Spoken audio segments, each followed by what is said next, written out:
Le chapitre 3 est intitulé « Conduite de l'allaitement dans le quotidien ». Intéressons-nous au mécanisme de la tétée et tout d'abord à son activité réflexe.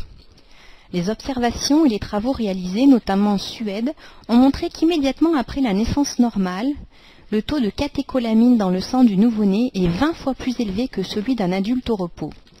Cette décharge a une fonction d'adaptation physiologique.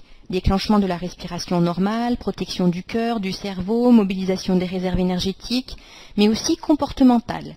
Si la mère n'a pas été trop sédatée, le nouveau-né est dans un état de vigilance exceptionnel où il est particulièrement attentif et apte à communiquer. Il a les pupilles dilatées, si la lumière n'est pas trop vive, ce qui donne une intensité particulière à son regard. Il est en éveil calme et très alerte. Son activité motrice est bien organisée. Son énergie est contenue pour écouter, regarder et sentir. C'est le seul moment où le nouveau-né sera capable d'avoir ses aptitudes. Si on lui en laisse la possibilité, le nouveau-né de quelques minutes seulement peut, après avoir été placé sur le ventre de sa mère, ramper jusqu'au sein et commencer à téter de sa propre initiative. L'ensemble du processus se déroule de façon assez stéréotypée. Après une période de repos, le nouveau-né commence à regarder avec une grande concentration en s'intéressant surtout au visage, notamment les yeux, et au sein de sa mère. On sait que le nouveau-né a une attirance particulière pour les formes rondes et les contrastes, ce qui peut expliquer son intérêt pour le cercle sombre de l'aréole. Mais on sait aussi que c'est l'odeur du mamelon qui va le guider vers le sein. Si le sein droit est lavé, il choisira plus souvent le sein gauche. Le nouveau-né commence aussi à faire des grimaces avec sa bouche, à bouger ses lèvres et sa langue, et il commence à ramper en utilisant sa force musculaire et son réflexe de marche pour se propulser par petites poussées, entrecoupées de périodes de repos. Il porte souvent ses doigts et ses poings à sa bouche et utilise le goût et l'odeur du liquide amniotique présent sur ses mains. Il vaut donc mieux ne pas le laver avant. Il l'associe à celle du colostrum, similaire du point de vue chimiosensoriel et motivationnel. Puis, le nouveau-né devient de plus en plus actif dans sa recherche du sein. Il bouge la tête de droite à gauche et il va se mettre en place sur l'aréole en ouvrant grand la bouche, la langue en bonne position, vers le bas. C'est le réflexe de fouissement.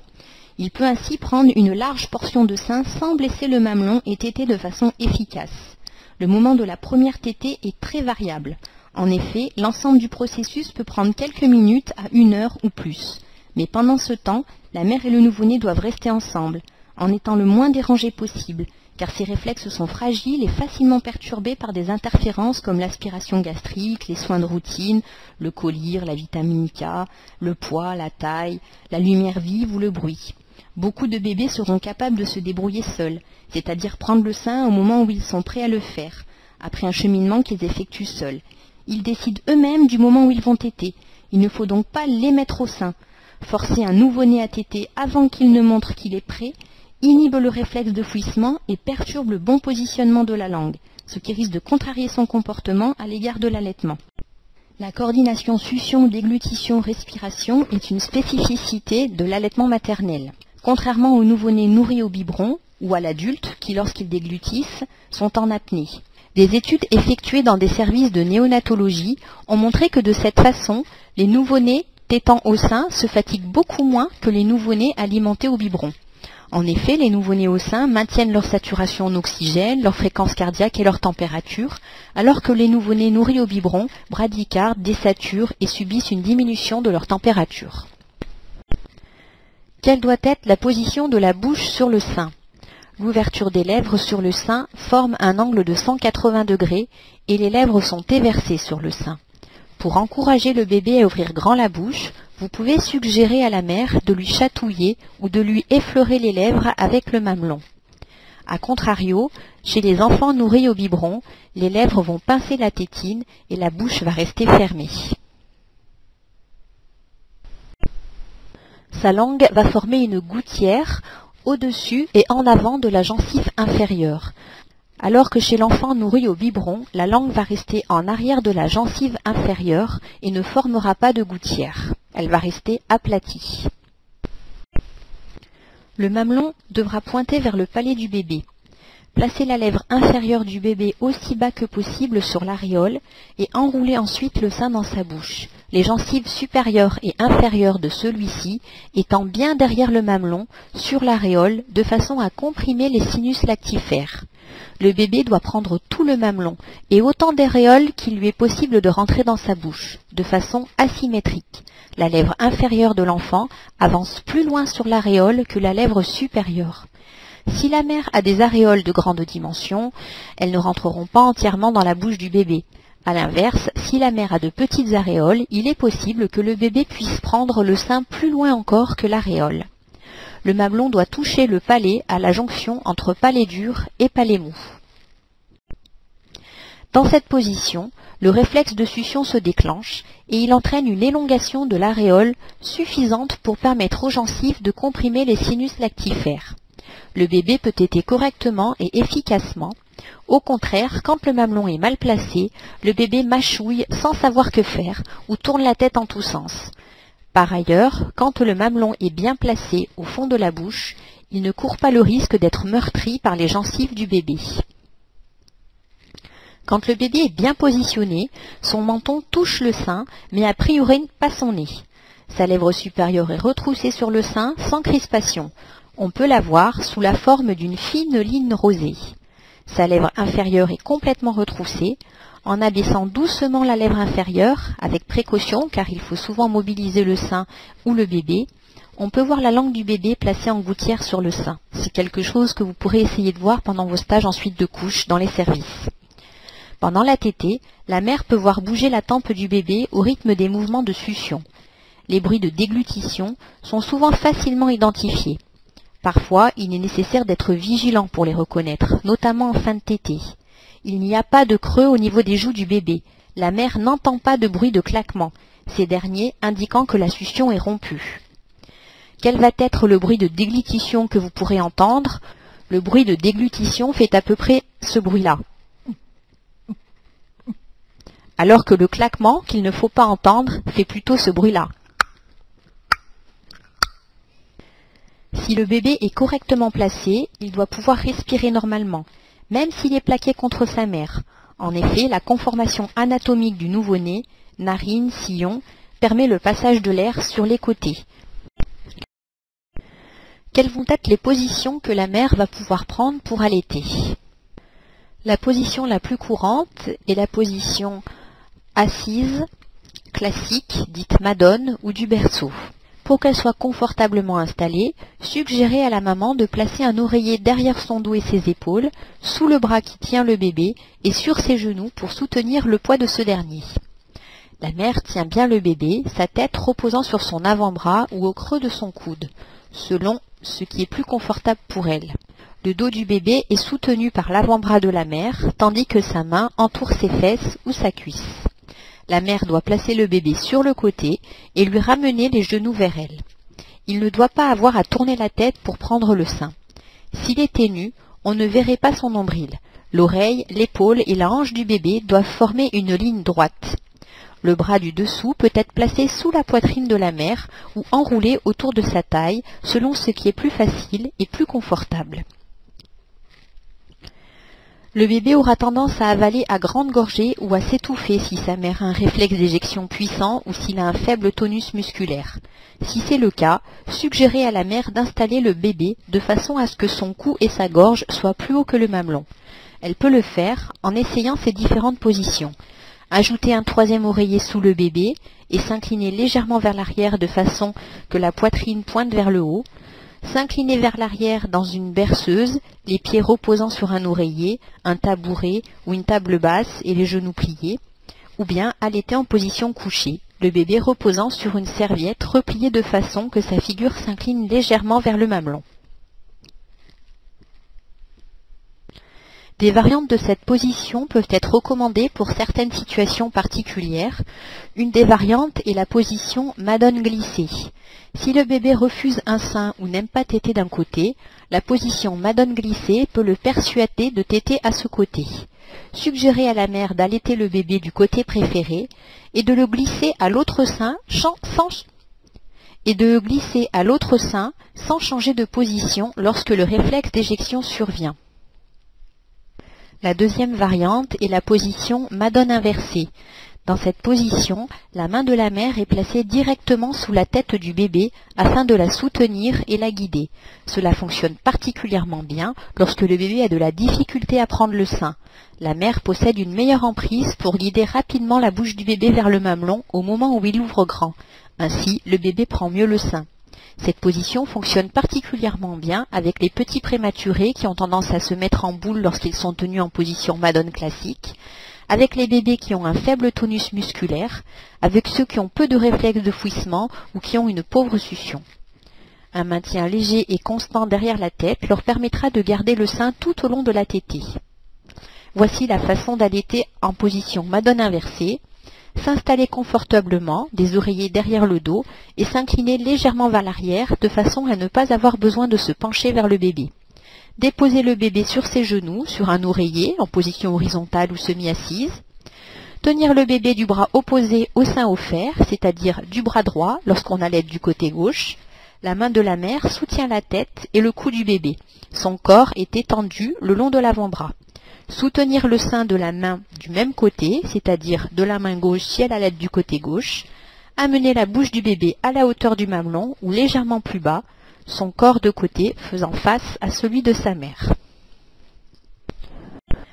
Le bébé aura tendance à avaler à grande gorgée ou à s'étouffer si sa mère a un réflexe d'éjection puissant ou s'il a un faible tonus musculaire. Si c'est le cas, suggérez à la mère d'installer le bébé de façon à ce que son cou et sa gorge soient plus hauts que le mamelon. Elle peut le faire en essayant ces différentes positions. Ajouter un troisième oreiller sous le bébé et s'incliner légèrement vers l'arrière de façon que la poitrine pointe vers le haut. S'incliner vers l'arrière dans une berceuse, les pieds reposant sur un oreiller, un tabouret ou une table basse et les genoux pliés, ou bien allaiter en position couchée, le bébé reposant sur une serviette repliée de façon que sa figure s'incline légèrement vers le mamelon. Des variantes de cette position peuvent être recommandées pour certaines situations particulières. Une des variantes est la position Madone glissée.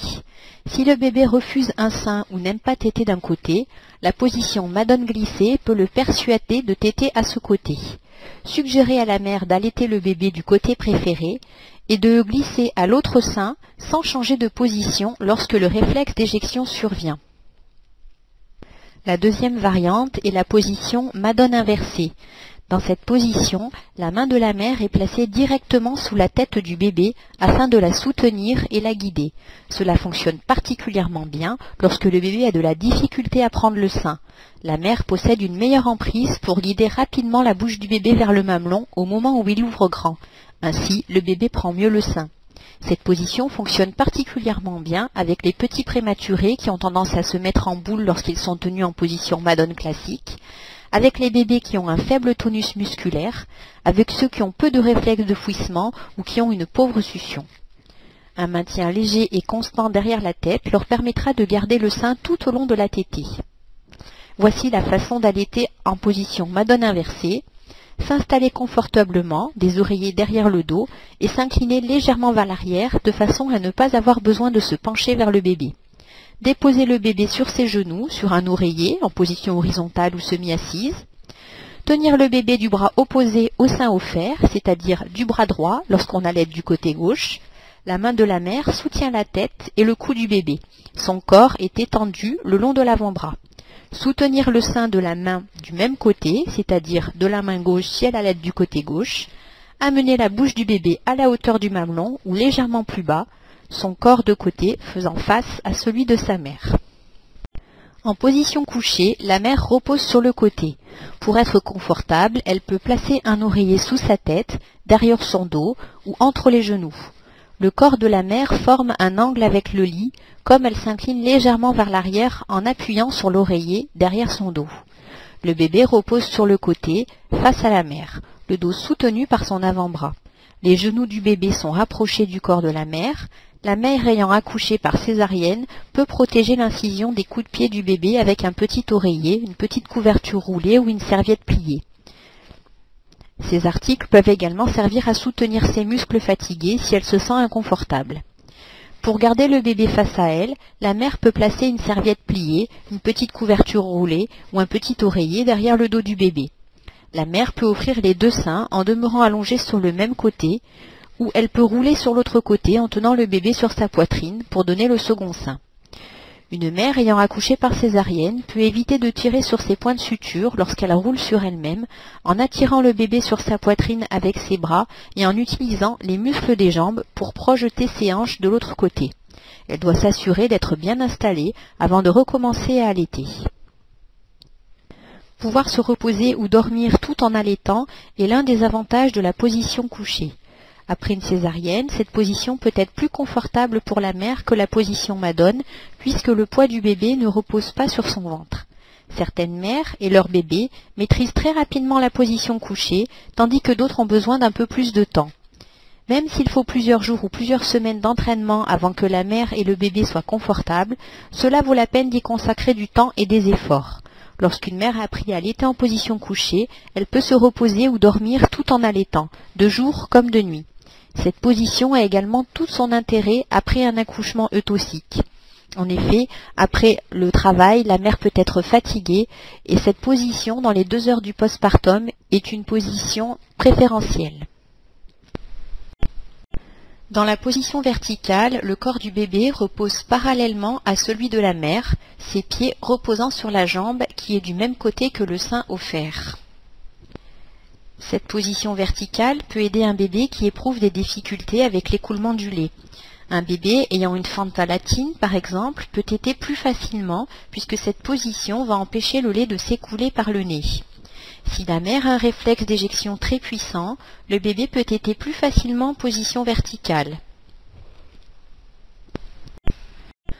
Après nous être intéressés à la position de la mère, intéressons-nous maintenant à la position que doit avoir le nouveau-né. Le bébé doit être complètement face à sa mère, la tête dans l'axe du corps, estomac contre estomac. Il ne doit pas avoir la tête tournée pour prendre le sein. La mère ne devrait pas non plus avoir à tourner son sein vers l'extérieur. L'un des bras du bébé passe sous celui de la mère, l'autre est posé sur la poitrine de celle-ci. L'oreille, l'épaule et la hanche du bébé sont sur une ligne droite.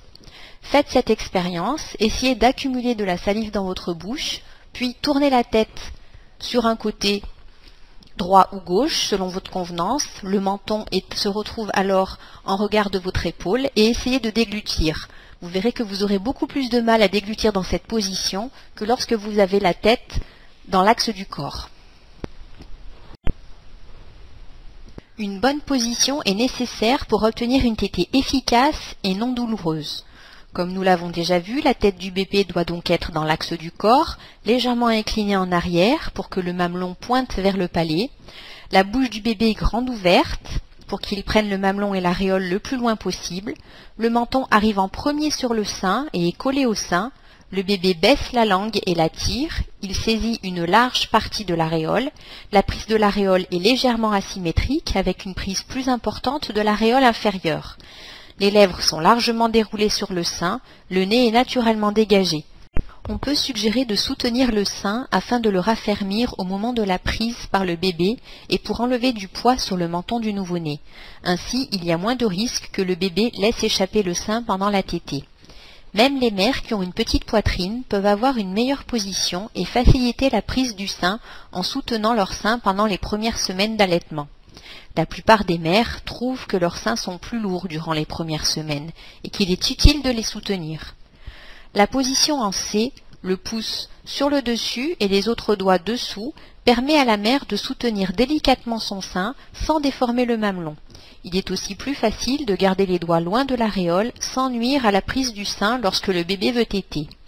Comme la mère ne peut pas bien voir si ses doigts touchent l'aréole sous le sein, suggérez-lui de bien vérifier que ses doigts sont assez loin et qu'ils ne couvrent aucune partie de l'aréole dès le début de la tétée. La mère qui a une forte poitrine devrait essayer de soutenir seulement la partie du sein qui se trouve près de l'aréole. Elle n'a pas besoin de soutenir le sein au complet. Quoique certaines femmes trouvent plus confortable de placer une couverture de bébé roulé ou une petite serviette sur leur sein pour les soulever et les soutenir un peu. Même si elle a été utilisée durant des centaines d'années et qu'on la voit souvent sur des photos ou des peintures, la prise du sein en cigarette ou ciseaux, le sein tenu entre l'index et le majeur de la mère, comporte des désavantages. Comme les doigts de la mère ne peuvent s'écarter autant que le pouce et les doigts en position C, ils peuvent nuire au bébé au moment où il essaie de prendre le sein en l'empêchant de prendre une partie suffisante de l'aréole dans sa bouche. Ce peut être une cause de douleur au mamelon. Certaines mères qui soutiennent leur sein de cette façon diminuent la quantité de tissu mammaire que le bébé peut prendre dans sa bouche. La pression supplémentaire exercée sur le sein peut causer des canaux obstrués, mais nous verrons cela ultérieurement. Si le bébé se sent bien soutenu et en sécurité, il pourra se concentrer sur sa tétée et non sur la façon dont on le tient. Le bébé doit être soutenu de façon à être au niveau des seins ou légèrement plus bas afin que la mère n'ait pas à se pencher vers lui pour lui offrir le sein. Ainsi, il n'aura pas à s'étirer le cou pour atteindre le sein ni à tirer sur le mamelon durant la tétée. L'usage d'oreillers et de coussins permet d'amener le bébé à la hauteur des seins sans causer de fatigue musculaire dans les bras, les épaules, le cou ou le dos maternel. La tête du bébé doit être droite, dans l'alignement de son corps, sans être penchée vers l'arrière ni tournée sur le côté. La déglutition peut être difficile si le bébé doit tourner la tête pour téter. Une mauvaise position peut rendre les mamelons également douloureux. La meilleure position pour le bébé consiste à incliner légèrement sa tête vers l'arrière, son menton touchant le sein de la mère. Si le menton du bébé est abaissé sur sa propre poitrine, la déglutition peut être plus difficile. Une des questions que les mères vous poseront très fréquemment est de savoir si à chaque tétée, il est nécessaire de donner 1 ou 2 seins. C'est chaque jour que l'on assiste à l'inquiétude des mères de savoir si leur lait est suffisant en quantité ou en qualité, car leur bébé réclame trop souvent, veut téter trop longtemps par rapport aux normes prônées par leur entourage ou les manuels de puériculture courants. On est en effet tellement influencé par le mode de l'alimentation artificielle, à tel âge le bébé doit prendre tant de biberons, de tant de grammes, qu'au lieu de remettre en cause ces normes, on préfère mettre en question la capacité des femmes à allaiter. Que dirions-nous si un restaurant affichait buffet de crudités à volonté nous interdisait de prendre plus de 30 grammes de carottes râpées et de mettre plus de 5 minutes à manger tout le repas? Nous crierions à l'arnaque et à la publicité mensongère. Pourtant, on ne s'étonne même pas de lire ou d'entendre des phrases du genre « allaiter à la demande, mais pas plus que toutes les 3 heures »,« allaiter à la demande 10 minutes de chaque sein », c'est-à-dire qu'on présuppose que la demande de tous les bébés, à tout âge, à tout moment de la journée, va être la même. Confronté à ce genre de questions, il m'arrive souvent de raconter la mésaventure arrivée à une équipe d'anthropologues partis étudier les méthodes de puériculture chez les Boshiman dans le désert du Kalahari au sud de l'Afrique. Ayant voulu comptabiliser le nombre de tétées journalières, ils arrivèrent au chiffre de 90. Le bébé avait en fait accès au sein jour et nuit et le prenait plusieurs fois par heure pour de très courtes périodes. On est loin des 6 ou 7 tétées par 24 heures prônées par les manuels français. De fait, le succès de l'allaitement, au moins pour les premières semaines, s'accommode très mal de tout le minutage qu'on veut lui imposer. Comme le disait une mère africaine en France, « Quand j'allaite, je n'ai pas d'heure, je mens tout le temps à la PMI. Pour chaque chose, ils disent l'heure. » Et le meilleur conseil à donner à une nouvelle mère en matière d'allaitement serait peut-être bien de ranger au fond d'un placard tout ce qui ressemble à une montre, un réveil ou une pendule. Certaines femelles mammifères, telles les lionnes et plusieurs espèces de biches, laissent leurs petits dans des nids ou des terriers et ne reviennent les voir que toutes les 6 à 12 heures. Elles font partie des espèces que l'on appelle akash. Leur lait est très riche en graisse et en protéines et permet aux petits d'être rassasiés pour de longues périodes. En comparaison, le lait de femme, moins concentré et moins riche en calories, suppose un écart entre les tétées variant de 20 minutes à 2 heures.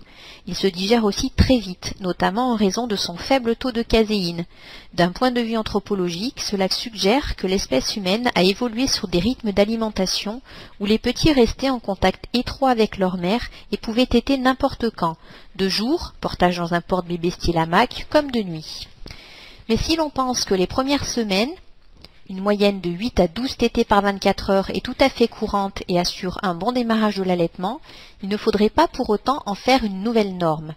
En effet, après avoir longtemps assimilé les seins à des biberons qu'il fallait vider puis laisser se remplir, en sautant une tétée par exemple, on a cru toutes ces dernières années que la fabrication du lait ne se faisait que pendant les tétées, à la demande du bébé et selon la qualité de sa succion, et était inhibée entre les tétées. Comme on disait, les seins ne sont pas des réservoirs. Les études les plus récentes, notamment celle de l'Australien Peter Hartman, semblent montrer que les seins stockent bel et bien du lait, et que capacité de stockage et rapidité de fabrication du lait varient selon les femmes. ce qui explique que certains bébés peuvent profiter avec 4 tétés par 24 heures et implique que toutes les règles disant combien de tétés par jour, de quelle durée, un seul sein ou les deux, etc. sont au mieux inutiles et souvent dangereuses. À chaque couple mère-enfant, ses règles personnelles. Cela peut varier d'un enfant à l'autre chez une même mère. Il y a les gros goulus et les petits grignoteurs. L'absence de règles vaut aussi pour la durée des tétés. On sait en effet que la composition du lait varie au cours de la tétée. Le lait de fin de tétée, le plus gras et nourrissant, celui qui va rassasier le bébé et le faire grossir, ne vient pas après un temps déterminé, que ce soit 5 ou 30 minutes. Il vient lorsque le sein atteint un certain degré de vidange. Moins il reste de lait dans le sein, plus le lait s'enrichit en graisse.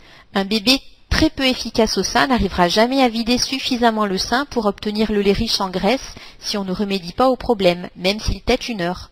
Au contraire, un bébé très efficace l'obtiendra au bout de 5 minutes s'il a suffisamment vidé le sein pendant ces quelques minutes. Donc là aussi, la seule règle est de suivre le bébé, de le laisser décider lui-même de la fin de la tétée. Généralement, il va lâcher le sein ou s'endormir dessus quand il sera rassasié. J'espère que ces quelques notions auront été claires pour vous. Je vous remercie de votre attention.